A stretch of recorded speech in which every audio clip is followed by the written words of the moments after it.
MSV அவர்கள்ட்ட உள்ள விசேஷம் என்ன தெரியுமா? மற்றவங்க ஒரு சொல்லை வச்சுக்கிட்டு அந்த பாட்டுக்குள்ள மிக முக்கியமான ஒரு இசைக்கோர்வையை வச்சு விளையாடுவாங்க. மற்ற இசைக்கலைஞர்கள் ஒரு சொல்லை வச்சுக்கிட்டு, இசையில் அதுக்கு பேர் நிரவல்னு சொல்லுவாங்க.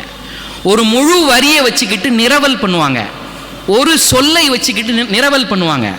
ஆனால் எம்எஸ்வி அவர்கள் ஒரு எழுத்தை வச்சுக்கிட்டு நிரவல் பண்ணார் சார். ஒரு பாட்டில் பாட்டு முழுக்க ஒரு எழுத்து தான், அது ஒரு மெய் எழுத்து.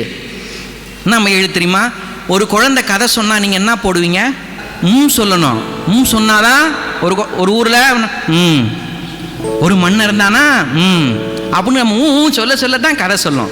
அந்த இம்ங்கிற ஒரு விஷயத்தை ஒரு எழுத்தை வச்சுக்கிட்டு பாட்டு முழுக்க வண்ணம் தீட்டி கொடுத்தாரு சார். பாலோடு பழம் யாவும் உனக்காக வேண்டும். யார் சொல்றா?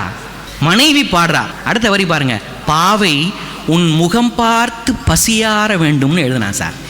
எப்படி வரி பாருங்க. அந்த படத்தில் வரக்கூடிய அந்த பாடலை அந்த இங்கிற ஒரு எழுத்தை வச்சுக்கிட்டு அந்த பாடலுக்குள்ள விளையாண்டுருப்பார். சிவரஞ்சனி ராகத்தை அடிப்படையாக வச்சு அந்தரகாந்தாரமும் அங்கங்கே போட்டு சில இடத்துல மத்தியமும் வந்து அந்த பாட்டை நிறைவு பண்ணி கொடுத்துருப்பாரு பாருங்க. அடேங்க அப்பா. பாலோடு பழம் யாவும் உனக்காக வேண்டும், உனக்காக வேண்டும். பாவை முகம் பார்த்து பசியார வேண்டும், பசியார வேண்டும். மனதாலும் நினைவாலும் தாயாக வேண்டும், நானாக வேண்டும்.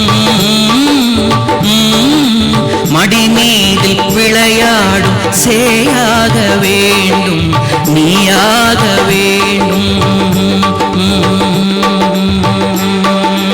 நான் பேச நினைப்பதெல்லாம் நீ பேச வேண்டும், நாளோடும் பொழுதோடும் உறவாட வேண்டும், உறவாட வேண்டும்.